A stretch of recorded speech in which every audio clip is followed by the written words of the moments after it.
Student कि जो हमने अभी अभी पढ़ा कि सिंपल प्रेजेंट टेंस के अफर्मेटिव स्टेटमेंट को कैसे पैसिव में लेके जा सकते हैं, और अब जो हम पढ़ने वाले हैं वो सिंपल प्रेजेंट टेंस का नेगेटिव स्टेटमेंट है। नेगेटिव स्टेटमेंट में भी आपको पहले एक्टिव वॉइस देख लो, सब्जेक्ट आगे ही है, डू का उपयोग किया गया है, डू के साथ अगर डज भी हो सकता है, जहां पे थर्ड पर्सन सिंगुलर होता है वहीं पे, फिर नेगेटिव है इसलिए नॉट राइट अ लेटर, तो उसमें राइट मेरा वर्ब है और अ लेटर ये मेरा ऑब्जेक्ट है, ठीक है, और कुछ नया नहीं है। अब ऐसी फॉर्मेशन को अगर हमें पैसिव में लेके जाना है तो लेटर ये मेरा ऑब्जेक्ट हो गया जो सबसे पहले आया, लेटर सिंगुलर है इसलिए इज का इस्तेमाल किया, नॉट यहां पे एज इट इज लिख देना है। फिर बाकी के जो चेंजेस हमने ऊपर वाले स्टेटमेंट में किए थे, जैसे वर्ब का पास्ट पार्टिसिपल बाय लगाना और यहां पे object form of a subject लिखना, ठीक है। चलो ये तो सिंपल था, लेकिन आपको क्वेश्चन होगा कि sir what about interrogative statements. अगर कोई व्यक्ति हमें प्रश्न वाली रचना के एक्टिव को पैसिव में लेके जाने के लिए पूछे तो व्हाट शैल वी डू, हम क्या करेंगे। तो dear student, don't just be that much of what will happen to me, just stick to simple basic rules that I have given. See, सब एक्टिव वॉइस के अंदर डू सबसे आगे होता है since it is question formation, ये interrogative है तो टू बी फॉर्म आगे ही रहेगा। फिर आई राइट अ लेटर, अब अगर ये स्टेटमेंट पढ़ोगे तो आपको याद रहेगा कि ये तो सिंपल प्रेजेंट टेंस के असर्टिव स्टेटमेंट जैसा ही है, तो बस वही तो करना है डियर स्टूडेंट। यहां पे डू की जगह पे आपको क्या लिखना है, इज। क्यों इज लिखना है, क्योंकि यहां पे अ लेटर यानी सिंगुलर है। फिर रिटन वर्ब का past participle by and me, at the end of the statement you have to put question mark. अगर आप देखोगे तो वो दोनों फॉर्मेशन आपको एज इट इज लगेगी। I hope you are understanding what I am explaining right now. अब बात करते हैं सीपीटी। सीपीटी का मतलब क्या होता है डियर स्टूडेंट, सीपीटी का मतलब होता है, सीपीटी का मतलब होता है continuous present tense.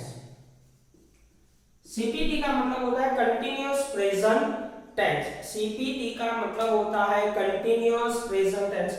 And let me remind you dear student कि ये सारी चीजें जो अभी मैं बोर्ड पे आपको पढ़ा रहा हूँ वो आपको ग्रामर की नोटबुक में बहुत अच्छे से लिखनी है। जैसे जैसे मैं यहाँ पे पढ़ाते जाता हूँ, चेंज करते जाता हूँ, इसको इरेज करके आगे बढ़ता हूँ, तो आपको मेरे साथ ही लिखते जाना है, समझते जाना है, ताकि और इजीली आप ये चीज समझ सको, ठीक है। चलो अब कंटिन्यूअस प्रेजेंट टेंस में क्या होता है, रूल्स तो यही रहेंगे, कन्वर्ट एक्टिव इनटू पैसिव। जब हम एक्टिव वॉइस को पैसिव में लेके जाते हैं तो rules will be the same, marginal difference होगा उसके टू बी फॉर्म के अंदर, स्ट्रक्चर के अंदर। देखते हैं क्या होता है। देखो कंटिन्यूअस प्रेजेंट टेंस में एक्टिव वॉइस जो हमारा होता है एडी स्टेटमेंट, वो क्या होता है, सबसे पहले सब्जेक्ट, फिर टू बी के form is, am, are according to subject, फिर वर्ब का आईएनजी फॉर्म एंड ऑब्जेक्ट, ठीक है, ये तो सिंपल है। अब ऐसे स्टेटमेंट जब हमें पैसिव में कन्वर्ट करने पूछे जाए तो हम क्या करेंगे, लेटर यानी ऑब्जेक्ट को सबसे पहले ला देंगे। लेटर सिंगुलर है इसलिए हमने यहाँ पे इज रखा है। अगर ये लेटर्स होता, प्लूरल फॉर्म होता तो यहाँ पे आर आ जाता, ठीक है। उसके बाद यहाँ पे मुझे क्या करना था, past participle of a verb लाना था ना, रूल में लिखा है पास्ट पार्टिसिपल, देखो ये रहा past participle form of a verb. तो यहाँ पे रिटर्न करने के लिए अगर मैं डायरेक्ट रिटर्न करूंगा तो एक्शन मेरी पास्ट में कन्वर्ट हो जाएगी, लेकिन मैंने क्या किया, बी को यहाँ पे बुलाया, बी चलो आ जाओ भाई, तो बी था वो आ गया, तो उसको हमने आईएनजी दे दिया और उसी को हमने बीइंग बना दिया। तो इज एंड आर के बाद आईएनजी वाला फॉर्म आ गया। हाँ ठीक है सर, आ गया। तब जाके हमने वर्ब का पास्ट पार्टिसिपल बनाया, फिर बाय से उसको कनेक्ट करके लास्ट में हमें सब्जेक्ट ऐड कर दिया, जो कि ऑब्जेक्ट फॉर्म का है। हमारे कर्ता का स्वरूप यहाँ पे कौन सा होगा? ऑब्जेक्ट फॉर्म का होगा। ठीक है, आगे चलो। अगर नेगेटिव की बात है तो सब्जेक्ट आएगा टू बी फॉर्म, सिर्फ नॉट यहाँ पे अलग है, बाकी एज इट इज है। तो हम क्या करेंगे, अ लेटर यानी ऑब्जेक्ट आ गया, इज लिख दिया अकॉर्डिंग टू द लेटर, सिर्फ नॉट यहाँ पे लगा देना है। बाकी ऊपर सिंपल वाली फॉर्मेशन थी, बी के पीछे आईएनजी लगाना, लगा दिया। वर्ब को पास्ट पार्टिसिपल में कन्वर्ट करना था, कर दिया। बाय, कनेक्टर और ऑब्जेक्ट फॉर्म का सब्जेक्ट। ठीक है, चलो अब क्वेश्चन आए तो क्या करेंगे। क्वेश्चन में क्या होता है, एम आगे यानी टू बी फॉर्म आगे जाता है, सब्जेक्ट पीछे रहता है, बाकी स्टेटमेंट आप देख सकते हो पीछे क्वेश्चन मार्क। ठीक है, तो am I writing a letter, क्या मैं पत्र लिख रहा हूं, तो उसमें क्या होता है, यहाँ पे हमें इज, क्योंकि अब तक हमने लेटर के साथ इज इस्तेमाल किया है, तो यहाँ पे इज अ लेटर। अगर यहाँ पे प्लूरल होता तो आर लेटर्स ऐसा होता। ठीक है, being written by me and at the end of it we have to put question mark. Clear? I hope dear student ये भी आपको समझ में आया होगा। अब हम बात करेंगे हमारे नए टेंस की, जो कि हमारा परफेक्ट प्रेजेंट टेंस है।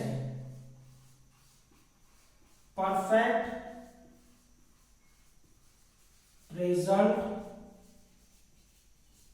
Tense, right. अब परफेक्ट प्रेजेंट टेंस का मतलब तो आपको मालूम नहीं है, हमने ऑलरेडी पढ़ा है, आपने प्रैक्टिस की है, राइट। तो हम अब क्या करेंगे, डायरेक्ट उसके स्टेटमेंट की ओर देखते हैं। स्टेटमेंट में बाकी सारे सब्जेक्ट की तरह रूल्स वही अप्लाई कर रहे हैं, धीरे धीरे अंडरस्टैंड करके, राइट। देखो सबसे पहले सब्जेक्ट आई, अब परफेक्ट प्रेजेंट टेंस है तो टू बी के फॉर्म हैव या हैज होंगे। वर्ब का ऑलरेडी यहाँ पे पास्ट पार्टिसिपल दिया गया है, तो डियर स्टूडेंट यहाँ पे तो आपको सिक्योरिटी फील होगी, क्योंकि आपको पास्ट पार्टिसिपल फॉर्म जो होता है वर्ब का वो ढूंढने की जरूरत नहीं है। It is that mention already in the active formation, इसी स्टेटमेंट की एक्टिव फॉर्मेशन में ऑलरेडी मेंशन किया है। एंड अ लेटर, ये हमारा ऑब्जेक्ट है। हम क्या करेंगे, ऑब्जेक्ट को लेके आ गए, लेटर को यहाँ पे लेके आ गए, ठीक है सर आ गए। अब लेटर सिंगुलर फॉर्म है, थर्ड पर्सन है, तो हमने उसी के रिलेटेड हैज का इस्तेमाल किया है। हैव क्यों नहीं आएगा, क्योंकि लेटर सिंगुलर है। अगर लेटर्स होता तो यहाँ पे हैव आता ये ध्यान रखना है। फिर यहाँ पे जैसे हमने बी को आईएनजी दिया था, ठीक उसी तरह यहाँ पे बी को हमने पास्ट पार्टिसिपल में कन्वर्ट करने के लिए बीन का इस्तेमाल किया है। A letter has been written. A letter has been written by me. A letter has been written by me. तो डियर स्टूडेंट ये बहुत सिंपल सा टेंस है, इसमें आपको पैसिव में उसको कन्वर्ट करने में बहुत दिक्कत नहीं आने वाली है, ज्यादा दिक्कत नहीं आने वाली है। चलो नेगेटिव के अंदर क्या करना है, स्टेटमेंट में नेगेटिव वर्ड ढूंढना है। I have written a letter, बाकी तो एज इट इज है। हम क्या करेंगे, लेटर को आगे लेके गए, लेटर के अकॉर्डिंग हमने टू बी फॉर्म हैज डाल दिया। बीन जैसे अभी मैंने आपको समझाया वही बीन लिख दिया। फिर नॉट लिखना है आपको, ये बोलना नहीं है। अगर हमारे एक्टिव स्टेटमेंट में वर्ब के आगे पीछे नॉट है तो हमें पैसिव में लेते उसको कन्वर्ट करते समय भी have to remember that there should be not in the passive voice too. Okay, written यानी past participle form of a verb and object form of a subject. Very good dear student. अब हम बात